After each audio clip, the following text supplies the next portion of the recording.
Ya de vuelta en Hoy es Noticia, muchas gracias por estar en la sintonía. Vamos a seguir hablando de la PAES, del acceso a la educación superior, porque esta mañana, ya lo contábamos anteriormente, comenzaron las postulaciones a la educación superior luego de la publicación de los resultados de la PAES. Para conocer sobre el proceso y otros temas, estamos en contacto a esta hora con el subsecretario de Educación Superior, Víctor Orellana. ¿Cómo está, subsecretario? Muchas gracias por la conexión con CNN Chile. ¿Qué tal? Feliz año también. Muy bien, muchas gracias a ustedes. Feliz año. Muchas gracias, subsecretario. ¿Qué información y qué interpretación sacamos de los resultados de esta versión de la PAES? Primero decir que hemos llevado adelante hasta ahora un proceso sin sobresaltos y quizás el principal dato es que hemos consolidado un sistema que le da más oportunidades a las personas. Antes de la prueba PAES, antes de este proceso de admisión, cuando teníamos la PSU, dejábamos fuera de la posibilidad de postular a las universidades a mucha gente y no teníamos un argumento académico claro, dado que no teníamos un sistema, una prueba y un sistema de admisión más afinado para ver las habilidades de las mayorías. Hoy consolidamos un avance respecto al año pasado que significó más de un 12% de aumento en las postulaciones y estos números se repiten este año. Estamos consolidando la tendencia. Respecto al año anterior el aumento, claro, es más moderado porque el cambio ya ocurrió y esto nos parece que es una buena noticia y además tenemos pruebas que se ajustan con un poco más de exactitud a la población. Las curvas se están comportando un poquito mejor, ya veníamos avanzando, pero este año hemos dado un paso adelante, así que tenemos un sistema de admisión bastante más ajustado que da más posibilidades a las personas y que además esperamos les dé más tranquilidad porque ya no te juegas toda la vida en una pura prueba y tienes que esperar todo el año darla de nuevo, sino que puedes acumular puntajes. Claro. Y tienes más posibilidades y puedes darlas con más tranquilidad y enfrentar este proceso con más calma. Subsecretario, usted decía, vamos un poco mejor encaminados o tal vez podríamos decir que el resultado es positivo, pero lo cierto es que las brechas existen, por ejemplo, entre la educación pública y la educación privada. ¿Cómo hacerse cargo de aquello? ¿Que han podido conversar en el Ministerio y cómo este proceso de admisión se hace cargo de aquella brecha? Bueno, primero señalar que ninguna prueba va a eliminar brechas que existen en la realidad. Para eso requerimos cambios estructurales en la educación y nosotros estamos impulsando un proceso de fortalecimiento de la educación pública y en la educación superior una agenda de modernización que esperamos nos lleve adelante en cambios de distinta naturaleza, pero además de cambios estructurales que nos permitan mejorar nuestra educación.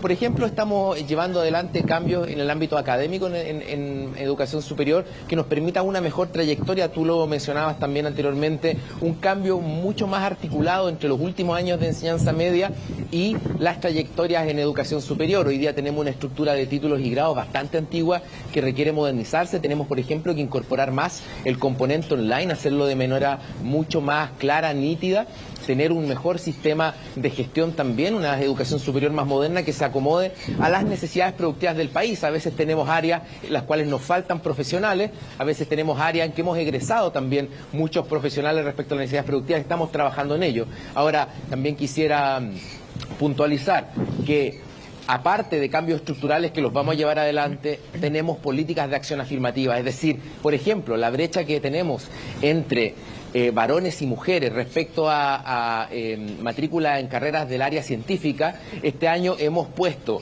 a disposición de las mujeres la política Más Mujeres Científicas. Tenemos 2.358 cupos adicionales para mujeres, para carreras de ingeniería, matemáticas, ciencia, tecnología, que esperamos ayude a dar un pasito adelante. Necesitamos más mujeres en estas áreas.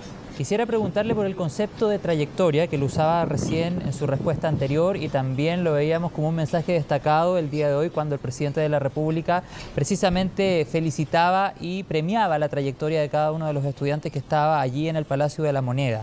¿Qué significa en la práctica este concepto de trayectoria y cómo puede favorecer, por utilizar un término, por ejemplo, a estudiantes que en base a diferentes contextos no han tenido el mismo resultado en cuanto a puntaje, pero porque, por ejemplo, pertenecen a otra región o porque han vivido a lo largo de su vida en un contexto diferente, por ejemplo, al de un estudiante promedio en la región metropolitana?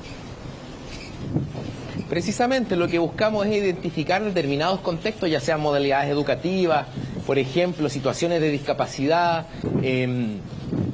distintas territoriales, por ejemplo, variables territoriales, que nos permitan decir en estos contextos hay trayectorias educativas. Mira, antes cuando teníamos los puntajes nacionales cometíamos algunas injusticias y no reconocíamos a personas que en su territorio son de tremendo valor. Para sacar adelante a un país tú tienes que reconocer los esfuerzos de las personas que están en los diferentes contextos. De lo contrario, mucha diversidad se queda abajo. Y hoy día pero, por ejemplo, un contexto podría reemplazar un puntaje que necesariamente no es tan alto. Lo que ocurre es que tenemos, al definir distintos contextos, estamos premiando los mejores puntajes en esos contextos. Okay. Estamos reconociendo esas personas, pero eso, por ejemplo, no obsta que no dificulta las posibilidades de admisión que tengan otras personas que han tenido puntajes destacados, digamos. Lo que estamos haciendo es un ejercicio de mayor justicia social, en reconocer trayectorias que antes quedaban, invisibilizadas, y que hoy día, por ejemplo, cuando dialogaban con el presidente en la mañana, la verdad daba mucho gusto ver gente que viene de pueblos, de distintas partes de nuestras regiones, y que puede conversar directamente con el presidente, porque es gente tremendamente valiosa y que la necesitamos para sacar nuestro país adelante. Sí, le entiendo el punto. Entonces, solamente con el afán de dejarlo claro, no es que por un determinado contexto un estudiante que a lo mejor no sacó un puntaje nacional pueda acceder a la universidad que pide más puntaje. Solo eso para que quede claro. Es solamente en afán de reconocer. No, claro, los sistemas de admisión siguen funcionando respecto de los puntajes, y lo que acá se trata es de esto no altera el ordenamiento que generan los puntajes respecto a los procesos de admisión. Claro. Otra pregunta, subsecretario, porque nos hacían durante esta jornada cuando salimos a reportear y a conocer diferentes historias de los estudiantes. Por ejemplo, uno decía: no fui seleccionado para la gratuidad y sin gratuidad no puedo estudiar. ¿Habrá un periodo adicional de postulación o una segunda chance para aquellas personas que no fueron aceptadas en una primera instancia? ¿Algún periodo para lo que se conoce como rezagados? Es que precisamente lo que hay es una primera muestra de resultados sobre los cuales hay apelaciones y hay correcciones. Esto es un proceso que está abierto. Vamos a dando las informaciones en los distintos sitios del Ministerio de Educación, pero sigue su curso. Hay varias iteraciones, así que no hay un inconveniente en ese sentido. Se pueden establecer distintas iteraciones en este proceso. Perfecto, subsecretario. Le quería preguntar también durante esta entrevista por la Universidad Austral, por la Universidad de Aysén, pero comencemos por la Universidad Austral. ¿Cómo definiría el estado actual de dicha casa de estudio y qué tan complicada es la situación de la Universidad Austral de Chile? Bueno, primero señalar que en un informe reciente la Superintendencia de Educación Superior se refería a la salud financiera de la institución de educación superior en general como una buena salud, porque habíamos disminuido la cantidad de instituciones que considerábamos en riesgo. Ciertamente todavía subsisten algunas instituciones que están en algún grado de riesgo. Se han hecho conocidos los sucesos de la Universidad Austral y la Universidad de Aysén. Pero yo quisiera decir que la Universidad Austral es una universidad de tremenda tradición que efectivamente experimenta dificultades, pero tenemos la total confianza de que su comunidad la va a sacar adelante.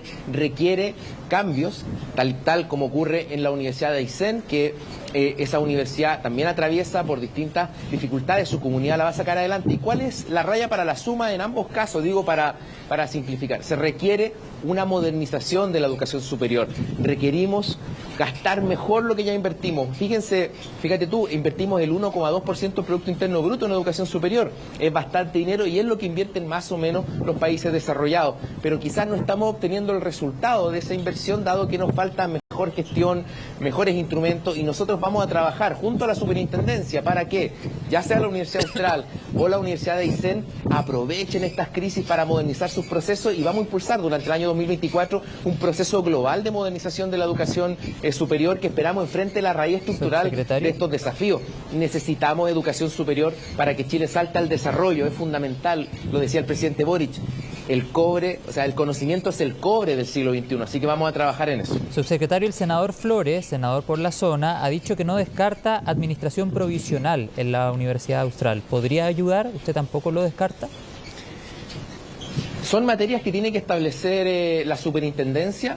La superintendencia ya ha planteado para la Universidad Austral la necesidad de un plan de recuperación, y en caso, por supuesto, esa atribución la sigue viendo la superintendencia en caso que por alguna razón ese plan no llegue a flote o no sea aceptado por la superintendencia. Así que es un órgano autónomo precisamente para dar solvencia técnica a este tipo de definiciones. La superintendencia está trabajando en este ámbito y por supuesto en ellos recae finalmente las decisiones. Por ahora la institución se encuentra trabajando en un plan de de recuperación y en los próximos días para la situación de la Universidad de Aysén, la superintendencia va a comunicar el resultado de la investigación que está llevando adelante en esa casa de estudios. ¿Pero podría ayudar una administración provisional en ambas casas de estudio, la Austral y la Universidad de Aysén? Mire, no le corresponde al Ministerio de Educación pronunciarse, dado que es una facultad de la superintendencia. Lo que yo quisiera decir es que, en cualquier caso, la intervención del Estado, en la modalidad que fuere, tiene que ser una intervención que, más que reaccionar ante crisis, y por lo tanto, como se dice, reaccionar una vez, después ocurren las dificultades, tiene que ser una intervención que se anticipe. Las personas esperan del Estado y del gobierno soluciones permanentes a los problemas, no estar actuando una vez que ocurre algo negativo, sino que anticiparnos. Y para eso vamos a trabajar en un proceso integral de modernización de la educación superior que esperamos destierre permanentemente este tipo de situaciones, dado que invertimos bastantes recursos públicos y requerimos hacerlos valer y por lo tanto tener mejores instrumentos de gestión y una educación más moderna, mucho más amable con las personas y más vinculada a las necesidades productivas del país. Subsecretario, ¿cómo responde a quienes sostienen, por ejemplo en el caso de la Universidad Austral, que la gratuidad pudo haber afectado de cierta manera las finanzas de una casa de estudio de estas características? ¿Se puede reconocer una afectación o fue la casa de estudio la que no pudo adaptarse o no supo adaptarse a dicho contexto? Mire, efectivamente a nivel general uno puede decir requerimos una reorganización de los instrumentos y una optimización de los recursos públicos. Ese argumento puede ser a nivel de sistema atendible. Hay muchas instituciones que tienen acreditación equivalente a la Universidad Austral y que tienen más o menos los mismos aportes por gratuidad y que no están en la situación de la Universidad Austral. Lo que ha ocurrido allí es un conjunto de situaciones que tienen que ver con administración, que tienen que ver con endeudamiento, que tienen que ver con variables macroeconómicas y con organización de sus propios procesos de gestión y académicos que requieren ser atendidas de manera específica y me parece que no es una situación tan generalizable. Es decir, tenemos una situación que hay que abordar, pero como lo planteaba la propia superintendencia, un órgano autónomo y de naturaleza técnica, hemos avanzado en tener una mejor salud financiera de las instituciones, así que me parece que es una situación que sería difícil generalizar, no obstante, a nivel global, por supuesto, siempre nuestros instrumentos de financiamiento pueden ser mejorados. Subsecretario, ¿hubo o hay posibilidad de cierre de la Universidad Austral? Y así también le pregunto sobre la Universidad de Aysén. ¿Están en riesgo ambas casas de estudio? Mire, a mí me gustaría ser enfático en esto. El compromiso del gobierno con estas dos instituciones, una que es estatal, que está en Coyhaique, que claro, es el resultado de un proceso de movilización de esa región, y la Universidad Austral de Chile, también creada por un movimiento social a mediados del siglo XX, son instituciones que tienen mucho que aportar todavía. No contemplamos ni como mera hipótesis el cierre de estas instituciones y si es necesario como Estado vamos a estar en políticas públicas y vamos a estar colaborando y acompañándolas precisamente para sacarlas, para llevarlas adelante y para que esas comunidades se fortalezcan. En ningún caso contemplamos el cierre de ninguna de las dos instituciones, son muy importantes para nuestro país y para sus territorios. Subsecretario, y sobre la Universidad de Aysén, que usted decía es una universidad 100% pública, ¿qué falta o errores se detectan allí? Hay un dato que me llama profundamente la atención y quiero que lo podamos ir conversando. Acá lo tengo anotado. En el caso de la Universidad de Aysén, la reciente auditoría de la CES, informada por la prensa, constató una dotación funcionaria sobredimensionada para sus 652 estudiantes. El número de docentes pasó de 40 a 138 en 4 años, mientras que el cuerpo administrativo se incrementó en 90%, esto eso sí el año 2021. ¿Cómo responde, por ejemplo, a ciertos cuestionamientos que han surgido en torno a la gran cantidad de personal que trabaja en esta universidad? Bueno, precisamente como usted señala, la superintendencia ha hecho planteamientos bastante contundentes respecto a la situación de la Universidad de Aysén y nosotros nos gustaría decir como gobierno que en el contexto de la modernización de la educación superior vamos a poner mucho hincapié en el buen uso de los recursos públicos. Cada peso público que se destina a educación y sobre todo en el sector estatal tiene que estar muy bien empleado y para eso, por supuesto, vamos a acompañar con un convenio de colaboración entre la Superintendencia y la Universidad de Tarapacá, que va a la universidad que va a ser tutora de la Universidad de Aysén, que están en regiones extremas y comparten muchos elementos comunes. Vamos a trabajar para mejorar la Universidad de Aysén. Estamos trabajando en ello y nos gustaría también dar una señal que cuando se trata de recursos públicos en instituciones estatales tenemos que tener mucha preocupación de que sean bien utilizados. Queremos una educación moderna, eficiente, que haga, insisto, un buen uso de los recursos públicos, vamos a trabajar en ello. ¿Pero ha habido una mala administración interna en la Universidad de Aysén? Bueno, a nosotros como Ministerio de Educación, las facultades fiscalizadoras, insisto, las tiene la superintendencia. A nosotros nos gustaría un uso adecuado de los recursos públicos. Las universidades del Estado enfrentan problemáticas complejas de arrastre de hace mucho tiempo. Hay distintos diseños institucionales que se van superponiendo unos sobre otros y que requieren una reingeniería más general. Mire, a veces nos ocurre en el sector público que tenemos un proceso, luego agregamos otro, luego agregamos otro y luego agregamos otro, y a veces terminamos con 4 o 5 procesos que refieren a una misma cuestión, y en lugar de agregar un sexto, nos parece que en este caso corresponde una modernización un poquito más integral de las universidades del Estado. Pueden haber dificultades de administración, sin duda. Siempre eso puede ser perfectible, pero desde la política pública nos interesa llevar adelante un proceso de modernización global de las instituciones del Estado y de la educación superior en general, y vamos a trabajar en ello en el año 2024. ¿Y esa modernización a la que usted hace referencia incluye también erradicar el CAE? Incluye temas de financiamiento institucional, de naturaleza académica. Vamos a ir adelantando los diseños, pero se trata de un proceso de modernización general, es decir, mire, usted no saca nada con resolver un puro aspecto y dejar los otros más o menos igual. A veces tiene que hacer cambios que sean coordinados en esferas académicas, institucionales, de gestión y de financiamiento. Así que tenemos contemplado revisar una serie de instrumentos, como ya han planteado distintas autoridades del Ministerio, y ha sido planteado por el propio presidente. Así que estamos trabajando en eso. Pero para ser concreto, subsecretario, ¿a través de qué métodos o qué metodologías están en la mesa de discusión y que eventualmente podrían formar parte de este proceso de modernización de la educación superior? Para que se entienda. Mire, nosotros al menos distinguimos 3 ejes. Uno de naturaleza académica, donde vamos a enfrentar el cambio de la estructura de títulos y grados, que significa modernizar. ¿Qué entendemos por un ingeniero, por un licenciado? Que eso tenemos definiciones del país que se arrastran hace muchas décadas y que ya no se corresponden con las dinámicas ni sociales ni del mercado ocupacional. Esto implica mejorar nuestra oferta académica, vincularla más con el proceso productivo. Por supuesto hay que tocar temas de financiamiento, tenemos que reorganizar distintos instrumentos de financiamiento que hoy se superponen a veces uno encima de otro, generan mucha presión fiscal y no siempre obtenemos de ellos los resultados esperados, entre estos lo que ustedes señalan. Y finalmente un tercer eje, quisiéramos que la educación superior se garantice como derecho social. Para eso necesitamos más acompañamiento. Las personas no basta darles acceso incluso gratuito a la educación superior, necesita que el Estado esté junto a ella y hacerlo con igualdad de género, con interculturalidad, con inclusión, con accesibilidad universal. Así que son estos 3 ejes que se van a expresar en ajuste reglamentario y también en ajuste legal y normativo, si eso es necesario, durante el año 2024. Y lo último, subsecretario, vamos a tener durante el primer semestre de 2024 novedades respecto al proyecto de condonación de la deuda del CAE, y preguntarle sobre la misma si es que se ha podido conversar sobre cómo se va a avanzar en esta iniciativa que sabemos es parte de los compromisos del presidente de la República, de manera parcial, gradual, o se va a atender en algún momento a la condonación universal. Bueno, sobre materia en general de modernización del financiamiento, hemos establecido un compromiso de fecha de presentación del proyecto que va a ser antes del próximo ejercicio presupuestario, antes de septiembre, y materias de diseño no las podemos adelantar, pero lo vamos a hacer en su momento. Ya tenemos un compromiso, el presidente ha sido claro en este sentido, que ese compromiso existe, y materias de diseño ya más específicas del proyecto y la modernización la vamos a adelantar en su momento. Ya, pues, subsecretario, muchas gracias. Finalmente, algunas recomendaciones para todos aquellos estudiantes que están iniciando este proceso de postulación en una etapa tan importante que todos recordamos ahí como si hubiese sido ayer, subsecretario.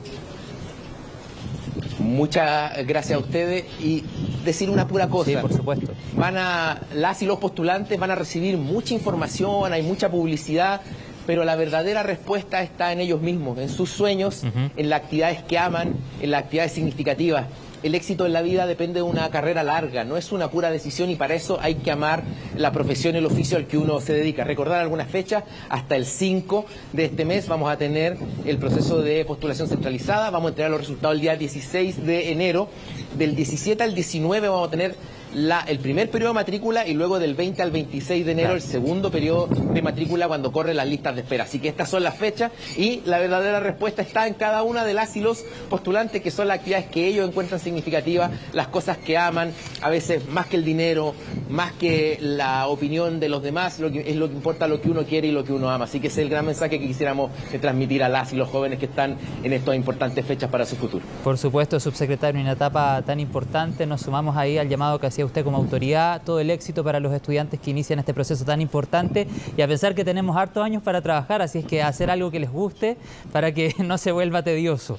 Gracias, subsecretario, por la conversación sobre diferentes temas de la contingencia que sabemos también despiertan preocupación y atención en la ciudadanía. Que esté muy bien y que tenga una buena tarde. Muchas gracias, feliz año para todas y todos. Feliz año también, muchas gracias. Nos vamos a la pausa.